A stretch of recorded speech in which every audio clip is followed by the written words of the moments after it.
Detroit is at a crossroads. For years, the Motor City has been hustling for a comeback, and now, with its mayor stepping aside, a new chapter is about to begin. So who's gonna lead Detroit into the future? Let's break down the epic showdown between Mary Sheffield and Solomon Kinloch. First, let's set the stage. The November mayoral election is a runoff, and it's down to two names: Mary Sheffield, Detroit City Council President, and Pastor Solomon Kinloch of Triumph Church.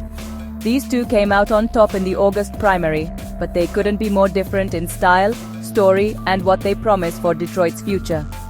Sheffield snagged just over half the primary vote, with 50.82%. Kinloch followed with 17.37%. Yeah, the gap is big, but the real race is just heating up. And honestly, with only about 17% voter turnout, there's still a ton of voices waiting to be heard. So, who are these candidates? Mary Sheffield was a trailblazer from the start, elected to City Council at 26, now Council President. If she wins, she'll make history as Detroit's first female mayor. Her roots run deep. She's the daughter of activist and pastor Horace Sheffield III, so civic duty is in her DNA. Sheffield's campaign is all about lifting up neighborhoods that feel left behind and honoring the seniors who paved the way. She says, "Detroit, we made this moment together. Our best days are ahead."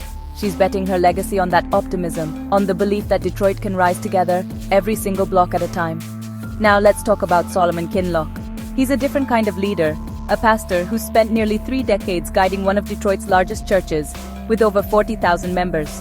Before the pulpit, he was an auto worker and a proud UAW member. Kinloch's message? Detroit's prosperity hasn't reached enough people. He says, if we want a city that shines, we cannot ignore what's in the shadows. To him, the job isn't done until every Detroiter feels safe and included. Why does this election matter so much? In a word, momentum. For the first time in decades, Detroit's population is rising. Yeah, you heard that right. The city's added nearly 2,000 people in just a year, a sign of hope after years of decline. Blight is being wiped out, over 25,000 vacant buildings gone. New affordable housing is springing up. And who can forget that epic NFL draft in 2024, packing over 775,000 fans into downtown? Detroit is buzzing again. Plus, the city's finances are finally stable. 12 straight years of balanced budgets and no more bankruptcy headlines. Mayor Mike Duggan, who led that turnaround, is stepping down to chase the governor's seat. Whoever wins next inherits a city with real promise and a real shot at greatness.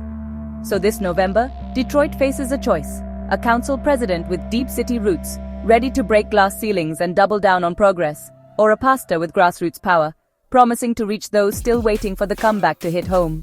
Which vision will Detroit choose? That's the epic battle unfolding right now. And if you care about politics, cities, or comeback stories, you won't want to look away. Thanks for listening. If you want to see more deep dives like this, hit subscribe and let's keep exploring the stories shaping our cities.